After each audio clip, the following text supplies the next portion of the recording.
Welcome to the Treachery of Data podcast, the companion podcast for the CRO Roundtable, a bite sized chunk of content summarizing recent roundtable discussion topic. Right, today we're going to get into peaking. So, what is peaking? Essentially, sort of common definition is looking at test results before the test is finished. I tried out ChatGPT to see how good the definition that it gives me is. It's actually pretty decent. So this is what I got out of ChatGPT. In frequentist statistics, peaking refers to the practice of looking at or analyzing the data multiple times, so that's a key thing, during the course of an experiment or study, especially when making decisions about stopping data collection. And this is where it gets into why it's seen as being bad, because you've got something called p-hacking, and p-hacking is where you manipulate the data in certain ways. And one of the ways that you could manipulate the data is to stop data collection when something reaches significance. Why is that a bad thing? If you run an AA test, i.e. a test with no difference between the two groups, you will see the difference between the two groups meet statistical significance multiple times during the course of the life cycle of that AA test. If you're waiting for something to reach statistical significance, then you effectively are stopping data collection with an intent to p-hack. It's often said, don't peek at your test results. But I think we both disagree with that. The sort of I think somewhat cargo culted, exaggerated takeaway when people hear that is looking at test results is forbidden. Like, don't look at them, don't touch it, don't touch them. You can't even open them for fear of causing some sort of catastrophic failure of the test or something like that. When that's just flat out not true. Yeah. Like, you opening the test report and looking at the data isn't going to inherently affect the collection of the data, right? I've said this a bunch of times as a joke. An A/B test is not quantum physics, right? There's no quantum entanglement here where observation affects the outcome. Yeah, exactly. And the people who say don't peek are kind of telling you they don't trust you, because you shouldn't peek because you're going to do something really Right. bad as a Peaking is consequence of intent to peeking. act after observation. Well, it's not really peeking. Peeking Well, is yeah, different. there's still some granularity Yeah, within that, but yeah. So let's talk about, like, we say you should peek. So let's discuss why we think you should peek at your tests. yeah. So, and I've tried to do some terminology lawyering here and saying that uh, there's a difference between peaking and monitoring. Yeah. Peaking is intent to act. Monitoring is with intent to do quality assurance practices.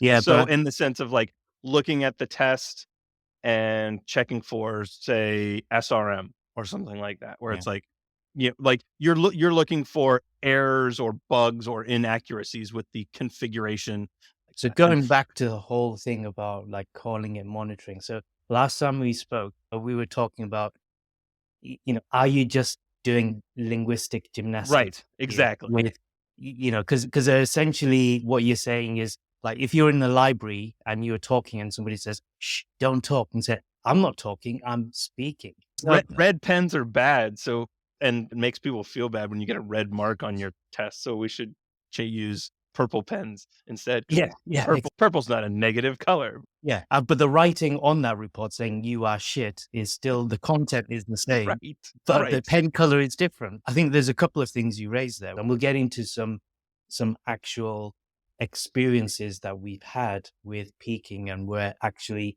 peaking has saved an experiment or multiple experiments or saved a company a lot of money and time and hassle. One of the things that you mentioned is SRM, and SRM is absolutely is a vital reason why you should be peaking. And SRM is where you have when you've got a 50-50 split, and SRM is when you don't see that 50-50 Well, split. not necessarily a 50-50 split, but it's like when there's a variance between the intended and actual allocation of Yeah, traffic yeah, between exactly. Yeah. variations. Yeah. Yeah, If we're exactly. going to be full pedantic Yeah, here. yeah, yeah. Let's go full pedantic mode. Yeah, yeah, that's good. I don't know what your experience is with SRM, but that is a very common reason why I've had to I stop testing. literally, like, within the last hour, had to stop a test because of an SRM issue. There you go. But you shouldn't have peaked. Yeah, and I'm not making that like, I for real Yeah, am. I'm not just saying that as, like, a yeah, cute anecdote. That'll be fun for the podcast, but yeah.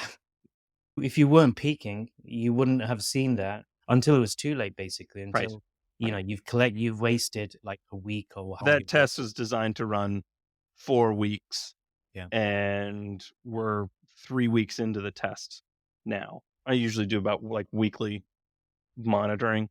For the first 2 weeks of the test, it was fine, you know? But, like, over the 3rd week, something has happened in this last week to cause, traffic allocation divergence, you know? It's a really good reason to be peaking, really. We talked about sequential testing quite a bit at the round Oh, table did you? on What did you Friday, guys yes. talk about? It What was, was it discussed? was mostly Craig and Jordan All right. Okay. getting into it and actually, recounting some of their experience with it Yeah.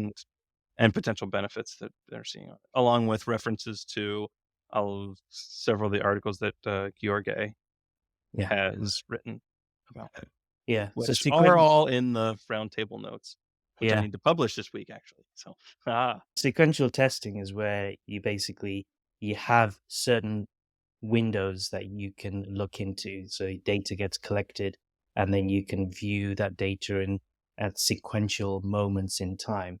Another way to get around it, a guy called Tim Stewart, who very early on kind of clued me into the impact on the Z score.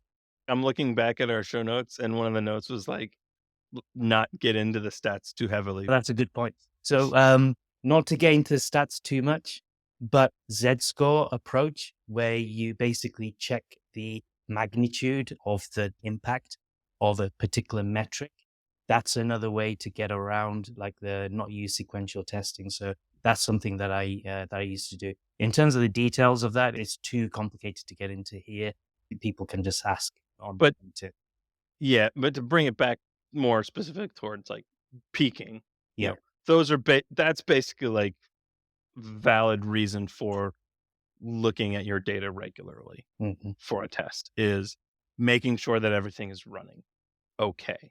And Yeah. there are various things to look at to make that evaluation. You know, Yeah. doing an SRM check, looking at the goals to see A, are they collecting data? Yeah. And B, is the data collected? Does it pass some sort of like sanity smell test kind of thing where it's like the amount collected looks reasonable for the time frame that the test has run so far. Same thing with like looking at the sample size as well. Like what's the difference between like your estimation versus actual collection? And was your estimate off? Going back to the metric not working, you mentioned an example where you saw SRM very recently. I've had an example very recently where I had to essentially stop a test because some of the metrics weren't working. Some of the key metrics in the test weren't working. But he's perfect, right? Yeah, Like I've had plenty of times where I've turned a test on and I'll look at it a couple days later and one or two goals have 0 conversions on them, yeah, which I know should be impossible. That like or like it's super super unlikely that literally 0 people did it performed any of this activity.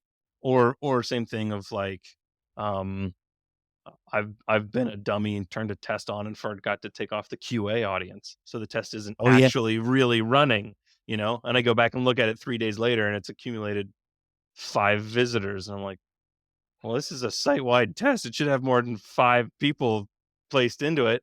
"Oh, I'm an idiot. I forgot to do something. Now I've gotta fix it." But That if you're very literally recently not as well. looking at anything over a 4-week, you just wasted 4 weeks of running a non-functioning test. Like, duh, of course that's a dumb idea. Yeah, exactly. At this point, some people might be asking, well, you're talking about isn't really peaking because you're not looking at the Right. critical metrics. And But in that's my actual whole that was kind of my whole point of, like, differentiating between peaking and monitoring, like But even looking at the critical metric, I mean, I can give you an example of the previous place where I used to work at, where we had a system in place using the Z-score method to determine whether or not there was an issue with a test, like with a metric on a test or something like that. There was a process that was put in place in terms of for product owners to go through a procedure to check whether or not there were any issues with their test, including checking the critical metrics, which is, in this instance, the purchase metric. So in this example, there was a product owner, zero experience with experimentation. So she was new to experimentation, maybe like 3 or 4 weeks in, using the process defined on day one, spotted that there's probably an issue. Day two, determined that, yeah, it looks like there is an issue, got the developers to investigate and stop the test. The critical metric, the purchase metric, was broken for that test. And not only was it broken for that test, it broke it for all other tests that were running at the time. It basically stopped the metric from working. So had she not have had peaked and stopped that test early by looking at that critical metric and seeing that there was something really wrong with it, that would have cost the business not only a lot of time in terms of collecting data on that test, but also lost in time in terms of the other tests as well. Other tests are broken, and also not being able to report on analytics for that period that that metric was broken in general. Once you have an example like that, you kind of go, yes, we absolutely need to peak, but we need to have a process around peaking. exactly, right. There's one of the reasons that you run an experimentation program is to avoid effort wastage of not spending time implementing things that aren't gonna benefit the business, right? So, peak peaking is essentially that for your experimentation program, making sure that you're not, having effort wastage in performing experimentation activities as well.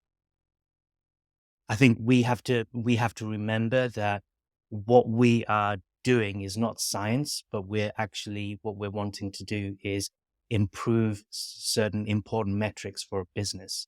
And from that perspective, if we think there is a risk to a critical metric or guardrail metric with a specific test, if the business is concerned, you stop the test and you investigate.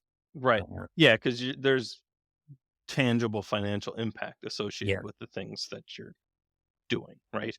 yeah, And you could give a really easy hypothetical here. If you turn a test on and after 5 days, you see that order conversion has stayed steady, but AOV has dropped 50% yeah. or something. You're getting the same amount of orders, but you're making half as much money all of a sudden. Like, "Ooh, well, let's probably stop that because yeah, there's probably something going on there that's of concern." Even if, like, it's coincidental and the test, like, didn't actually cause that. Like, maybe, there was some outside, factor there, but it's more, the do no harm approach, Mm. right? Like, don't stop something that you think is performing well early because it may not be. But on the flip side of that, it's totally okay to prematurely stop something that you think is causing harm because you want to avoid the harm. Cool. So I think what we're saying is with peaking Look at your tests all day, every day. every hour. Have it like one of your monitors just like live. you know, live active test results dashboard that you're just Yeah. constantly looking at. Get Actually, get yeah. Google Glass goggles where it's always, like, in Oh, your left eye or whatever. yeah, we had Ollie on last week or something like that. And one thing that he put in place was the concept of inner circle. So basically, the inner circle are the people who are allowed to peek at the test. And then the people in the outer circle, they can't peek at the test because we don't know how you're going to react to peeking. No. It's okay to do it if you know what you're doing. Yeah. Which is why, like I mentioned, that whole thing with the process and procedure, having a process and or procedure in place, almost like a decision tree, to help you peak, is a really good way of doing it because just because you peak doesn't mean you have to end the test or make an action based on that to do with ending the test. The action at the end could be we need to investigate X or the developer needs to investigate X. If they don't have time to investigate X, then perhaps we need to stop the test or pause the test until they can investigate. Alright, so, in conclusion, peaking is okay. Yep. In the sort of, like, look at it's okay to look at experiment data. Yeah. Yep. Like, you're not gonna end the world by observing your test results before the test is concluded. Exactly. Alright. Very good. Okay. If you ever have any questions, feedback, or disagree with something that me and Iqbal have said here today, you can talk to us face to face at the CRO Roundtable every Friday at conversionworld.co. If you're shy or you don't like speaking, you can connect with us on LinkedIn instead. Thanks for listening, and we will catch you next time.